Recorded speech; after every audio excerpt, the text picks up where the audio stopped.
जी, तो इस चैप्टर में 3 मेथड है एसोसिएशन को स्टडी करने के। पहला मेथड मैंने आपके सामने लिखा हुआ है, इसको मैं नंबर 1 कह देता हूँ। नंबर 1, तो इसमें क्या करते हैं हम, ऑब्जर्व्ड वर्सेस एक्सपेक्टेड फ्रीक्वेंसीज का कंपैरिजन करते हैं। ये ऑब्जर्व्ड फ्रीक्वेंसीज है इस साइड पे, और ये एक्सपेक्टेड फ्रीक्वेंसीज है। अगर ऑब्जर्व्ड और एक्सपेक्टेड फ्रीक्वेंसीज बराबर आ जाए तो हम कहेंगे कि एट्रीब्यूट्स इंडिपेंडेंट है। अगर ऑब्जर्व ग्रेटर हो एक्सपेक्टेड से तब पॉजिटिव एसोसिएशन है, और अगर ऑब्जर्व छोटी हो एक्सपेक्टेड से तब हम कहेंगे कि attributes A and B have negative association.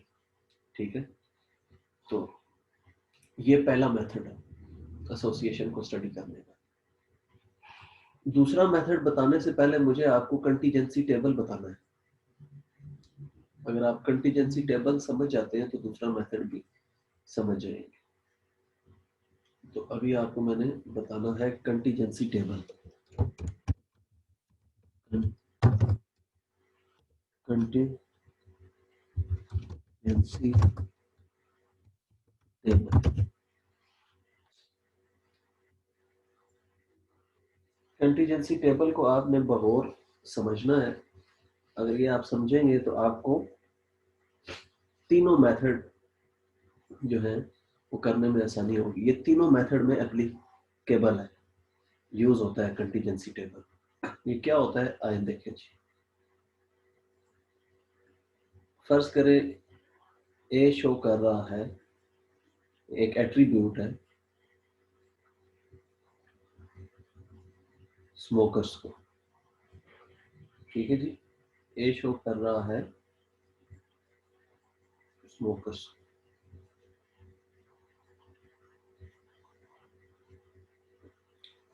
B show कर रहा है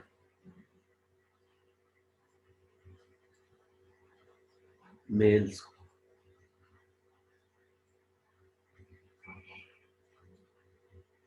ठीक है, ए स्मोकर्स को शो कर रहा है और बी मेल्स को। तो फिर ए का उलट होता है अल्फा। फर्ज करें अल्फा है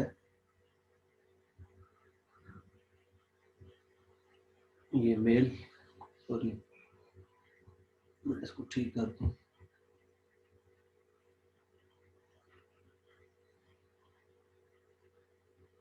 मेल अल्फा शो करेगा नॉन स्मोकर्स को,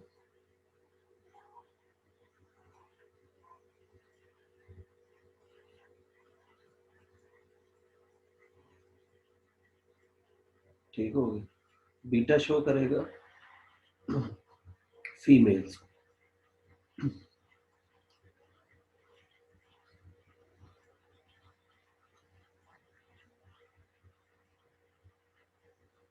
फर्ज करें स्मोकर्स की तादाद एक पॉपुलेशन में है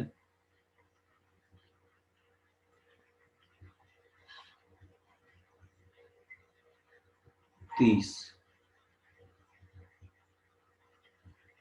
नॉन स्मोकर्स की है 20।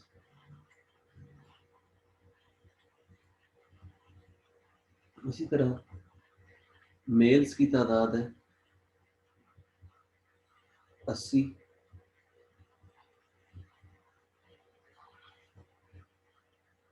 और वो ठीक है बी लिखना।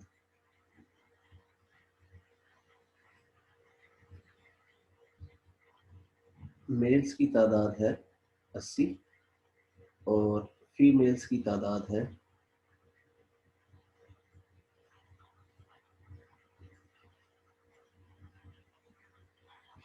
40।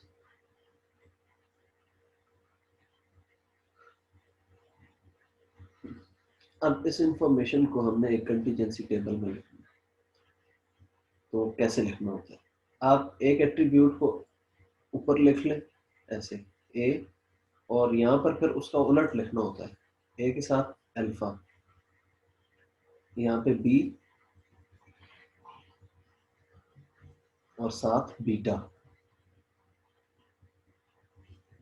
ठीक है, ये बात आप समझ लें कि आप ए इधर भी लिख सकते हैं, इधर भी लिख सकते हैं। अगर इधर ए लिखेंगे तो साथ अल्फा आएगा, इधर ए लिखेंगे तो अल्फा यहाँ पर आएगा। ठीक है, बहरहाल ये ठीक है, इस तरह आप लिखें बेहतर है। फिर आपने इस तरह लाइन्स ड्रॉ कर देंगे।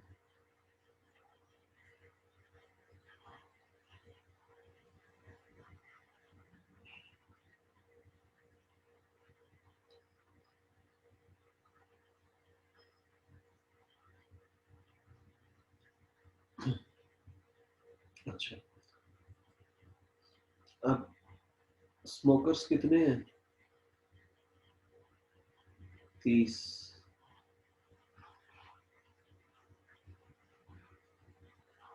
और नॉन स्मोकर्स कितने? 20। इसी तरह मेल्स, बल्कि एक सेकंड, ये मैंने यहाँ थोड़ी गड़बड़ कर दी है, इसको 80 नहीं करते, कम कर देते,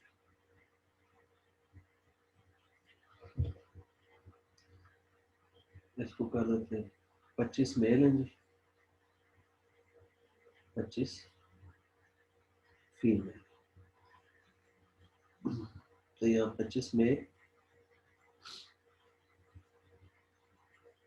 और 25 फीमेल, तो ये टोटल तादाद होगी 50। ठीक है, ये हमेशा इक्वल होना चाहिए। इन दोनों का टोटल करें तो ये आता है, इन दोनों का टोटल करें तो ये आता है। ठीक है, तो यू कंटीजेंसी टेबल बनता है। यहाँ पर टोटल्स होते हैं ये साइडों पर। ठीक है, अब ये चीज क्या है? ये है ए बी, ए बी। ये चीज क्या है? ये है अल्फा बी।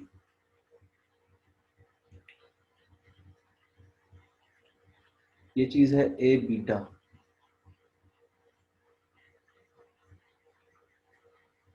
और ये है अल्फा बीटा।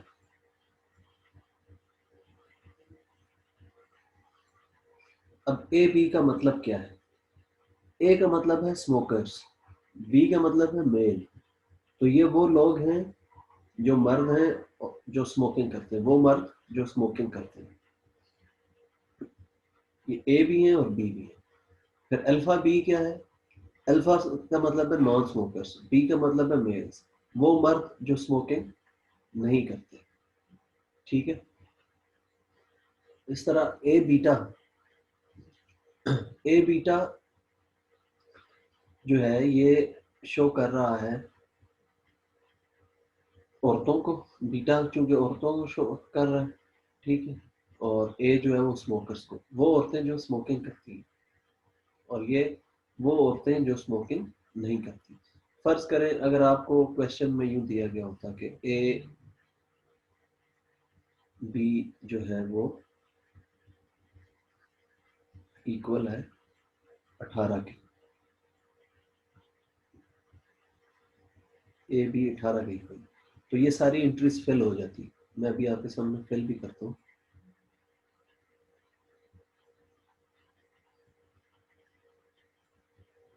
अब यहाँ पर ए बी 18 दिया हुआ है, तो ये जगह ए बी की है, बल्कि मैं छोटा करके लिख देता हूँ ताकि आपको ये समझ आ जाए। ये ए है, ये बी है। फर्ज करें ये 18 दिया गया, 18 18 मर्द ऐसे हैं जो स्मोकिंग करते हैं 25 में से। तो 25 में से 18 माइनस करो तो 7 आ जाता है। 7 मर्द ऐसे हैं जो स्मोकिंग नहीं करते, जो स्मोकिंग नहीं करते। ये 7 आ गए, ठीक हो गया। अब 30 स्मोकर्स हैं टोटल, उसमें से 18 मर्द हैं, तो बाकी 12 फिर औरतें होंगी ना। ठीक है, ये 18 शो कर रहा है, 18 मर्द जो स्मोकिंग करते हैं। ए का मतलब स्मोकिंग, बी का मतलब मर्द, वो मर्द जो स्मोकिंग करते हैं वो 18 है। तो औरतें फिर कितनी होंगी 30 में से? 12 स्मोकिंग वाली होगी ना, तो ये हो जाएगा ए बीटा। ए बीटा शो कर रहा है वो औरतें जो स्मोकिंग करती है, वो है 12। ठीक हो गया, ये 7 लिखा हुआ है, 7।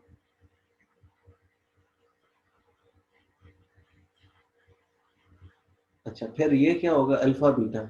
अल्फा का मतलब है नॉन स्मोकर्स, बीटा का मतलब है फीमेल्स, वो औरतें जो स्मोकिंग नहीं करती। कितनी है जी?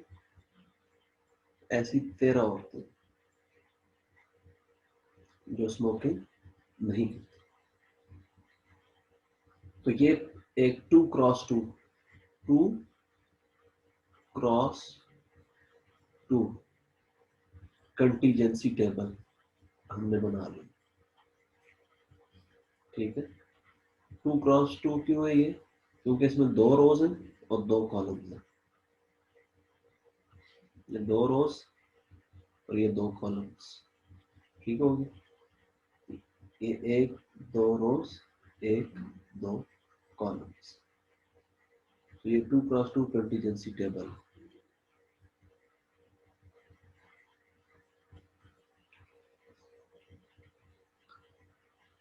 अब अगर आप इधर देखें तो आपको अंदाजा हो जाएगा कि ये टेबल जब हम बनाना सीख लें तो हम क्वेश्चंस बड़ी आसानी से कर सकेंगे। अभी पहला मेथड मैंने आपके सामने ये डिस्कस किया। पहले मेथड में हमें ए बी चाहिए होता है और ए बी और एन चाहिए होता है। अभी मैं इसी टेबल से आपको बताऊंगा कि ए बी हमें कहाँ से मिलेगा और ये अलग अलग ए बी कहाँ से मिलेंगे और एन कहाँ से मिलेंगे। अभी मैं आपको यहाँ पे दिखा देता हूँ।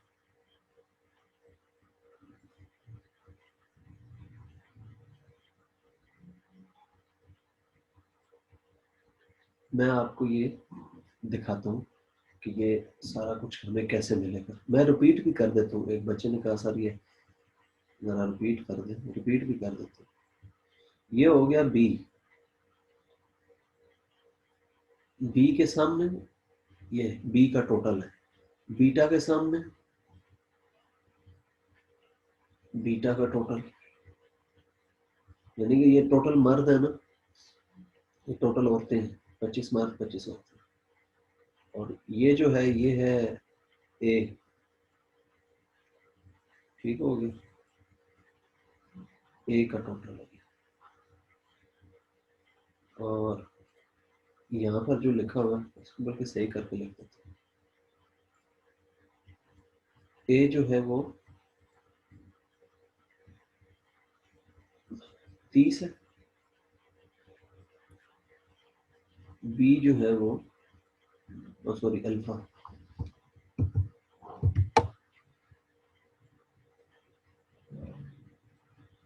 अल्फा का टोटल है 20। ठीक हो गया, और ये जो ग्रैंड टोटल है, टोटल पॉपुलेशन है कितनी, इसको हम कैपिटल एन कहते हैं। तो ये कंटीजेंसी टेबल बन गया। ठीक है जनाब, अब इस कंटीजेंसी टेबल पे आपकी सारी कैलकुलेशंस डिपेंड कर रही होती है, आपका सारा मेथड डिपेंड कर रहा होता है। अब ये चीज ए बी है, ए बी शो कर रहा है, किसको शो कर रहा है? ए शो कर रहा है स्मोकर्स को, बी शो कर रहा है मर्दों को, तो ए बी शो कर रहा है मर्द स्मोकर्स को। तो मर्द स्मोकर्स कितने हैं? 18। ठीक हो गया जनाब।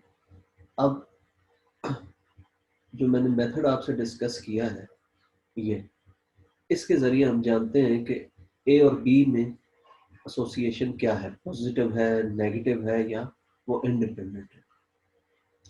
तो हम ए बी की वैल्यू फाइंड कर लेते हैं, ए और बी की अलग अलग वैल्यूज को मल्टीप्लाई करके एन पे डिवाइड कर देते हैं, ये दोनों कैलकुलेशन हम कर लेते हैं। तो ए बी की वैल्यू 18 है, ये हमें पता है। ए की वैल्यू है 30, बी की वैल्यू है 25। इन दोनों को मल्टीप्लाई करके 50 पे डिवाइड करेंगे। मेरा कैलकुलेटर कोई आगे पीछे, मैं अपने मोबाइल पे ही जरा कैलकुलेटर निकाल के मल्टीप्लाई कर लेता हूँ। तो हम मल्टीप्लाई करते हैं जनाबे वाला 1839, ये ज़रा पंगे नहीं। 30 को मल्टीप्लाई किया 25 से, ये 750 आ गया, डिवाइड किया 50 से 15। अच्छा, ये कैलकुलेशन हम करने लगे हैं जी। तो इस सवाल के लिए हमने ऑब्जर्व्ड फ्रीक्वेंसी फाइंड करनी है। क्या फाइंड करना है पहले? ऑब्जर्व्ड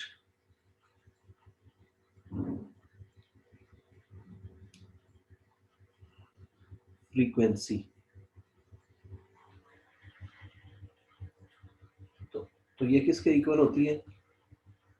ऑब्जर्व्ड फ्रीक्वेंसी इक्वल होती है ए बी के, जो कि इस सवाल में 18 है। ठीक हो गया। और expected frequency,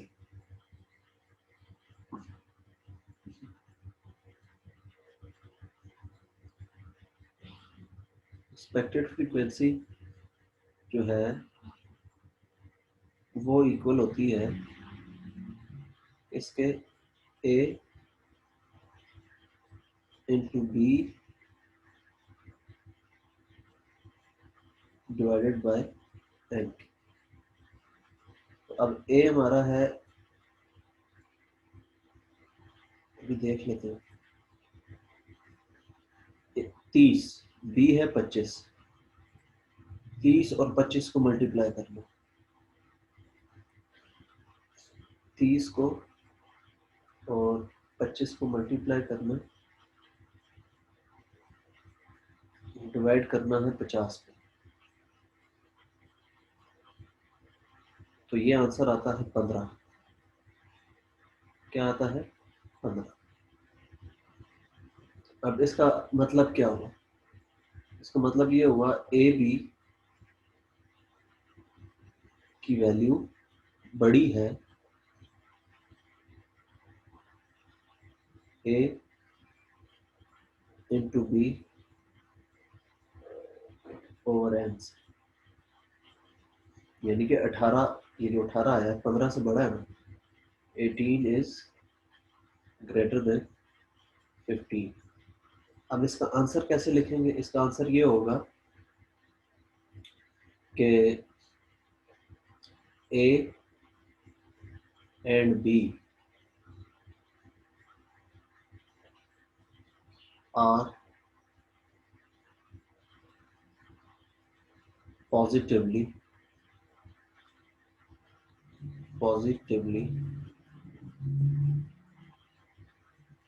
associated।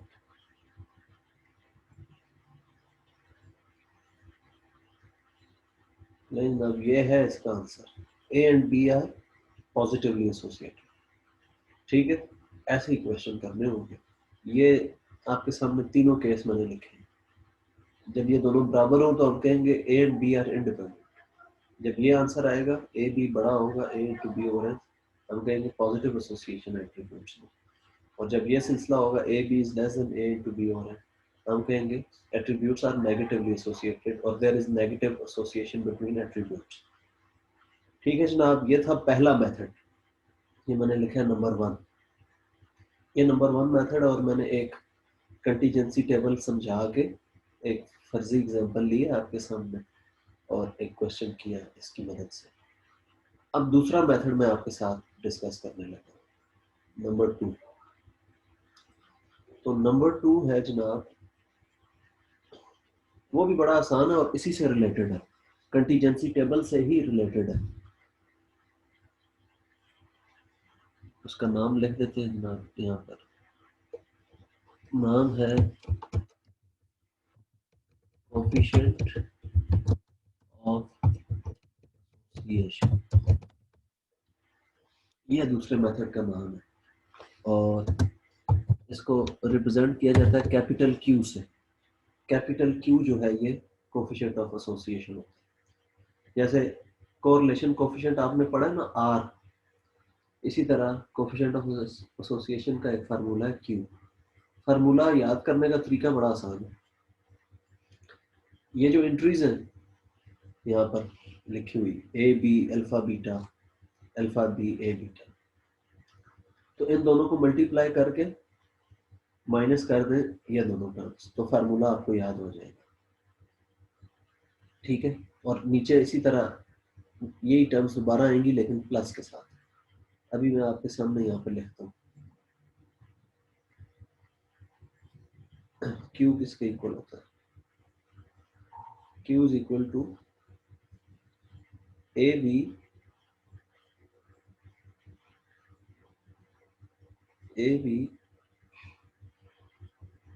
Multiply by alpha beta minus A beta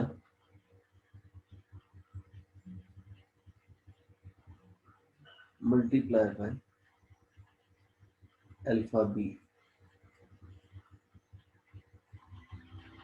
और नीचे यही चीज आएगी लेकिन दरम्यान में प्लस साइन आ जाएगा। A B multiply by alpha beta plus A beta multiply by alpha B. बस नीचे प्लस, ये याद रखना, नीचे प्लस और ऊपर माइनस। फिर क्यू की जो रेंज है, मतलब आंसर इसका जो आ सकता है वो -1 से लेके +1 तक हो सकता है। ठीक है, क्यू का अगर आंसर होगा 1, इसका मतलब होगा कि परफेक्ट पॉजिटिव एसोसिएशन है ए और बी, परफेक्ट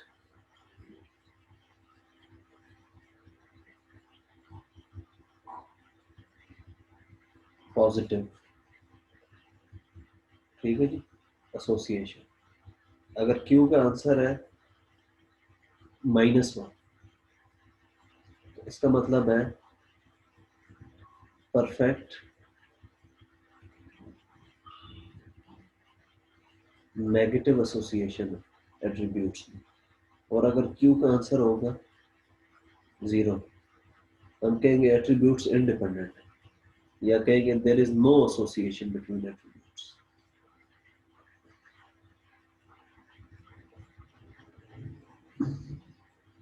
ठीक है, अब ये फार्मूला याद करना बड़ा आसान है, A B alpha beta minus A beta alpha B. यहां से इसको नहीं याद करना, आप कंटीजेंसी टेबल बनाना सीखें। यहाँ ए लिखें, यहाँ अल्फा, यहाँ बी, यहाँ बीटा। फिर आपको पता है ये एंट्री जो होगी, यहाँ से ए आ रहा है, यहाँ से बी, तो ये ए बी है। इधर ऊपर देखा अल्फा, इधर देखा बी, तो ये एंट्री है अल्फा बी। इधर ऊपर देखा ए है, इधर देखा बीटा, तो ये एंट्री है ए बीटा। इधर ऊपर देखा अल्फा और इधर देखा बीटा, तो ये अल्फा बीटा एंट्री है। तो जब ए अल्फा बी बीटा लिखना आप सीख जाएंगे तो ये एंट्रीज लिखना भी आप सीख जाएंगे। और जब ये सीख जाएंगे उसके बाद क्यू का फार्मूला भी आप सीख जाएंगे। क्यू का फार्मूला सिर्फ ये है, इसको और इसको मल्टीप्लाई करना, माइनस इसको और इसको मल्टीप्लाई करना। ठीक है, ये सिंपल सा formula, this you cross multiply A B multiply by alpha beta, A beta multiply by alpha B. ये चीज आपको नजर आ रही है, A B multiply by alpha beta minus A beta multiply by alpha B, ऊपर भी और नीचे। तो इसका ताल्लुक भी कंटीजेंसी टेबल से, ये दूसरा मेथड जो है इसका ताल्लुक भी कंटीजेंसी टेबल से।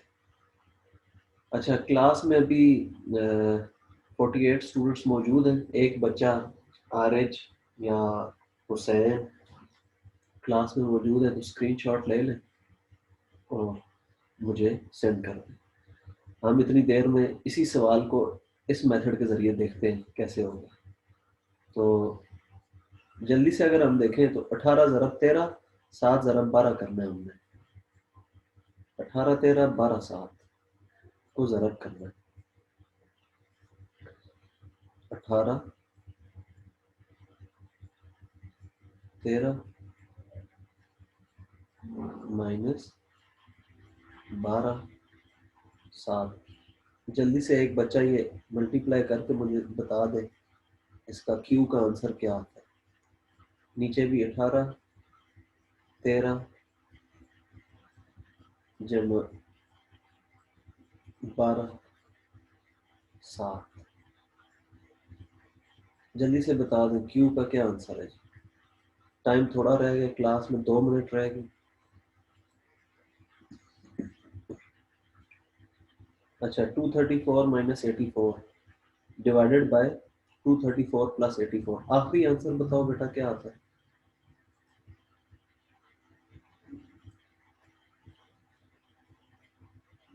18 13 12 7। ठीक है, आखिरी आंसर आता है जी 0.47। Okay, good. सारा इकट्ठा सॉल्व करके बच्चे ने आंसर बता दिया। ये है 0.47।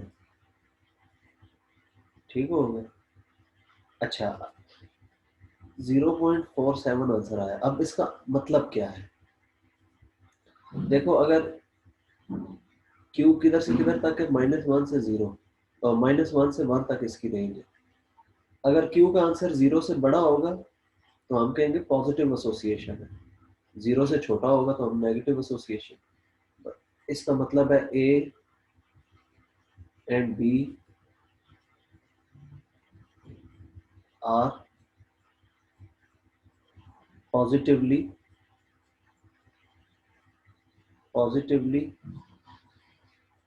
एसोसिएटेड। ये आंसर है।